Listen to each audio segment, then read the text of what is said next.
किसी गांव में एक बूढ़ा और बुढ़िया रहते थे। उनके कोई संतान नहीं थी। उनके पास एक तोता था। वे उसे ही अपने पुत्र की भांति मानते थे और लाड प्यार से उसका पालन पोषण करते थे। उन्होंने उस तोते का नाम चंद्रसका रखा था। चंद्रसका धीरे धीरे बड़ा हो गया।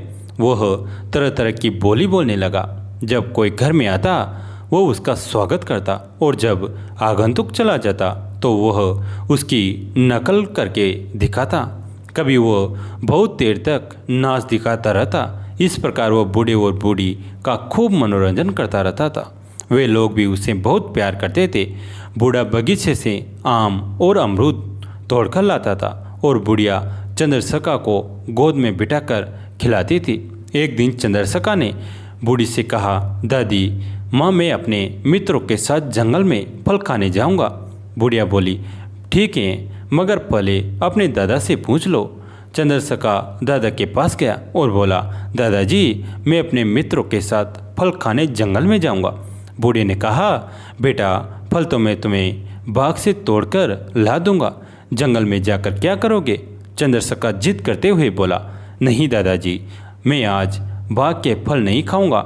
मैं जंगल में जाकर फल खाऊंगा। इस बहाने थोड़ा घूम भी लूँगा।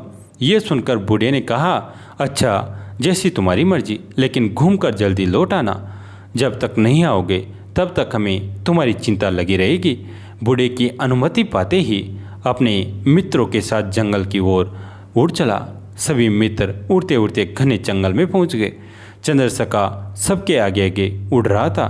उसने जंगल में तरह तरह के फलों के पेड़ देखे। वो अपने मित्रों से बोला, मित्रों, अब बहुत घूम चुके हैं। मेरे पेट में तो भूख के मारे चूहे कूदने लगे हैं। सामने बहुत से फल के पेड़ भी दिखाई दे रहे हैं। चलो सब लोग आराम से फल खाएं। सभी तोते फलों पर टूट पड़े। चंद्रसका भी एक से दूसरे पेड़ पर जा जाकर फल खाने लगा। जब उसका पेट भर गया तो उसने देखा कि सामने अमर फल का पेड़ है। वो तुरंत समझ गया कि यदि कोई बूढ़ा आदमी इस फल को खा लेगा तो वह युवा और दीर्घजीवी हो जाएगा। उसने सोचा कि वो चुपचाप इस फल को ले जाकर अपने दादा दादी को खिला देगा। उसने फल तोड़ लिया और चोंच में दबाकर अपने घर की तरफ उड़ चला। रास्ते में एक तालाब पड़ता था। उसका जल बहुत मीठा और शीतल था। चंद्रसका के मित्रों ने कहा कि वे सब लोग इस तालाब में नहाकर अपने अपने घर जाएंगे। सब तोते तालाब में नहाने लगे। चंद्रसका ने अपनी चोंच का फल तालाब के किनारे एक झाड़ी में रख दिया और नहाने लगा। उस झाड़ी में एक विषधर सांप रहता था। उसने अपना विष उस फल में डाल दिया। चंद्रसका को इस बात का कोई पता नहीं चला। उसने नहाने के बाद फल चोंच में दबाया और घर आ गया। घर आते ही वो बूढ़े से बोला, दादाजी, देखिए मैं आपके लिए क्या लाया हूँ। बूढ़े ने उत्सुकता से पूछा, क्या लाए हो? चंद्रसका ने कहा, मैं आपके लिए अमर फल लाया हूँ। इसे खाते ही आप युवा और अमर हो जाएंगे। जल्दी से इसे खा लीजिए। बूढ़े ने तोते से फल ले लिया, किंतु उसे कुछ संदेह हुआ। उसने उस फल के 2 टुकड़े किए और एक टुकड़ा अपने कुत्ते को खिला। कुत्ता उसे खाते ही मर गया। यह देखकर बूढ़े को बहुत क्रोध आया। उसने सोचा कि उन्होंने जिस तोते को इतना प्यार से पाला और बड़ा किया, वही उसे मार डालना चाहता है। बूढ़े ने तोते को पकड़ा और उसकी गर्दन हेड़ दी। चंद्रसका तड़प कर मर गया। बूढ़े ने दूसरा टुकड़ा आंगन के एक कोने में फेंक दिया। कुछ दिनों बाद वह एक पौधा उग गया। समय आने पर उस पेड़ पर बहुत फल लगे हैं। एक दिन बूढ़े और बुढ़िया में झगड़ा हुआ। बूढ़ा किसी बात पर नाराज होकर बूढ़ी से बोला, तुम अभी मेरे घर से चली जाओ। बूढ़ी ने रोते हुए कहा, जब मैं युवती थी तब तुम मुझे बहुत प्यार करते थे। अब मरने का समय निकट आने पर मुझे घर से निकाल रहे हो। अब मैं कहाँ जाऊँ? मेरे लिए मर जाने के सिवा कोई उपाय नहीं है। इतना कहकर बूढ़ी रोते हुए पेड़ के पास गई और उसने एक फल तोड़कर खा लिया। वो सोच रही थी कि विष वाला फल खाने के कारण उसको मृत्यु हो जाएगी, किंतु हुआ ठीक उल्टा। वह बूढ़ी से युवती बन गई। उसे बहुत आश्चर्य हुआ। उसने एक फल तोड़ा और बूढ़े के पास जाकर कहा, देखो, झगड़ा खत्म करो। मैं फल खाकर युवती बन गई हूँ, तुम भी ये फल खाकर युवक बन जाओ। बूढ़े को हंसी आ गई। उसने फल खा लिया। खाते ही वो युवक बन गया। बूढ़ा बूढ़ी युवक युवती बनकर बहुत खुश हुए।